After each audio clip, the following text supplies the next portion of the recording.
Students, welcome back. Today we're going to talk about the American Revolution and the Declaration of Independence. First, some historical background. America, the United States of America, starts out as a colony that is controlled by England.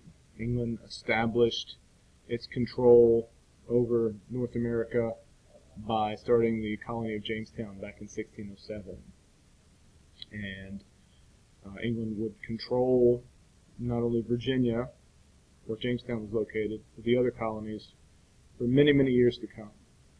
And in fact, most of that time, the people who lived here as English colonists were fairly satisfied with the way that England ruled them and controlled their lives. It wasn't until the 1760s, 1770s when people started to become maybe a little bit irritated as to what the English government was doing. And we get things like people writing declarations of independence.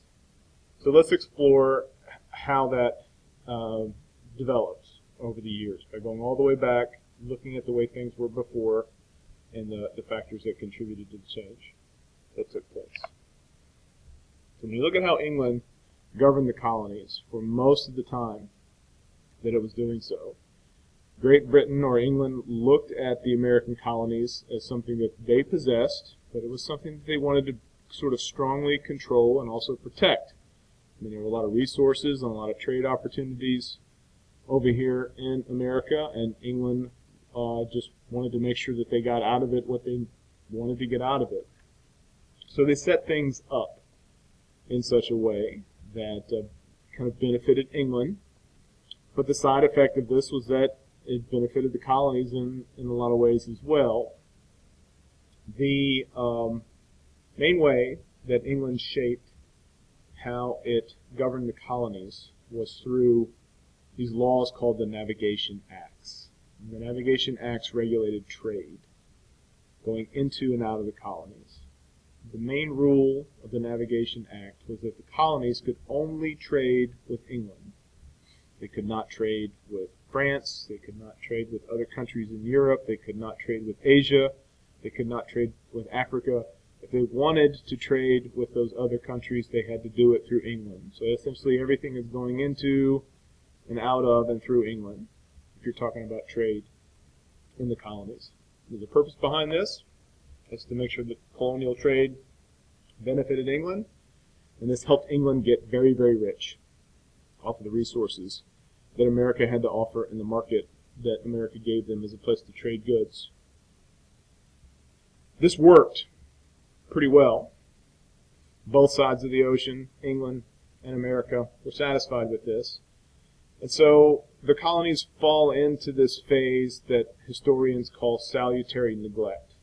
This is essentially a term that is used to describe England's attitude and the colonial attitude in the early 1700s. So, 100 years after England has established colonies over here.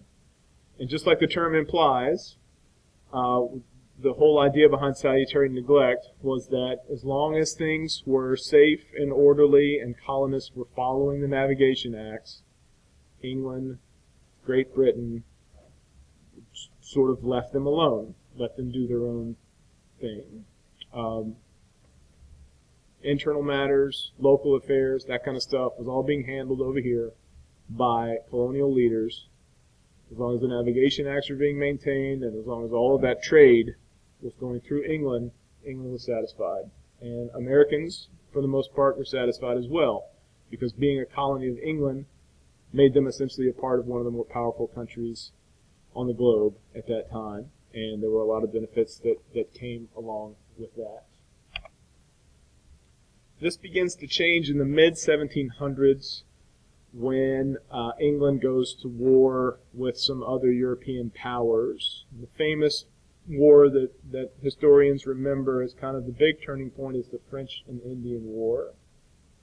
The French and Indian War was a war that was fought over land.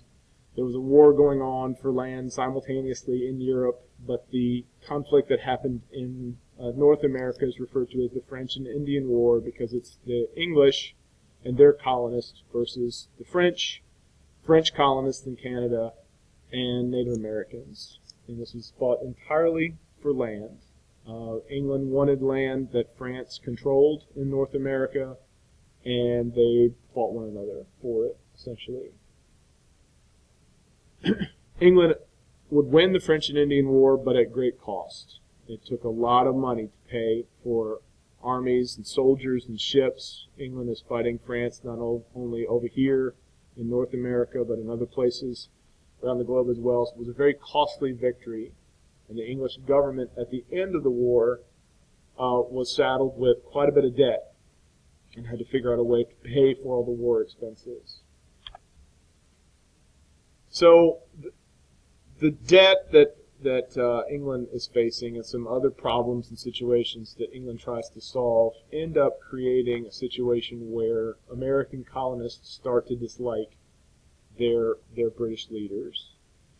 People who had once been proud to be subjects of this guy, the King of England, were suddenly starting to have a problem with him. This problem really came out when you started talking about taxes, because the way that England decided to solve its debt crisis at the end of the French and Indian War was to tax the colonists. And they were, in their own minds, totally free and able to do this, but the problem was colonists in North America, remember, they were used to being almost neglected by the British government, were used to setting their own tax policies, and a lot of colonists got resentful over the fact that England, who'd been ignoring them for all of these years, is suddenly telling them what they can and cannot do with their own money. Here's some examples of the new taxes and new regulations that England is imposing. Notice that they're imposing taxes on items that many people would consider luxury items. Things like tea and sugar. Paint was taxed. At a certain point, they had stamps that had to be put on legal documents. These were all taxes that England saw as being fair because they were on luxury items. But Americans, again, kind of took offense at this because they thought that England was trying to basically take control of where their tax money went. The other thing that really infuriated colonists is that England set up a kind of an official imaginary boundary on the western border of the colonies and told people that they could not claim land beyond that out in the west. This was particularly irritating to colonists because many of them had gotten involved in the French and Indian War for the sole reason of taking over land. So between the taxes and the new land regulations, Americans are starting to have a real problem with the sort of things that England is telling them to do.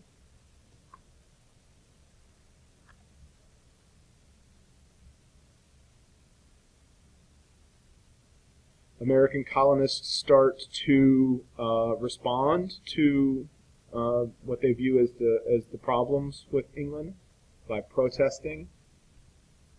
Peaceful protests turn into violent protests. This image that you see here is a scene with American colonists tarring and feathering a tax collector.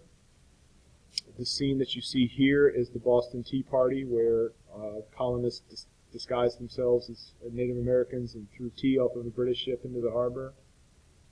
This image down here is an image of the Boston Massacre, where essentially British troops fired into what may have amounted to a riot forming on the streets of Boston. All of these were part of protests that American colonists orchestrated against the British government.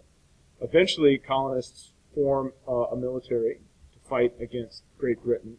Here you see an image of American soldiers who are fighting for American independence from Great Britain. To really make the world aware of what America was fighting for, the Declaration of Independence was written. It was written, of course, by Thomas Jefferson, and it was essentially a way that America justified their split from England with a statement that heavily leaned on British Enlightenment philosophy and a list of the problems or issues that America had with England. The main philosopher that Thomas Jefferson borrows ideas from is John Locke, who is, of course, from England. John Locke was a big proponent of these rights, these ideas here. Natural rights, a social contract, consent of the governed, and the right to rebel. In the Declaration of Independence, Thomas Jefferson points out that Americans have these natural rights. There's a social contract between us and the leaders of Great Britain. According to John Locke, good government should come with the consent of the governed, and that people who are living under an oppressive government have the right to rebel.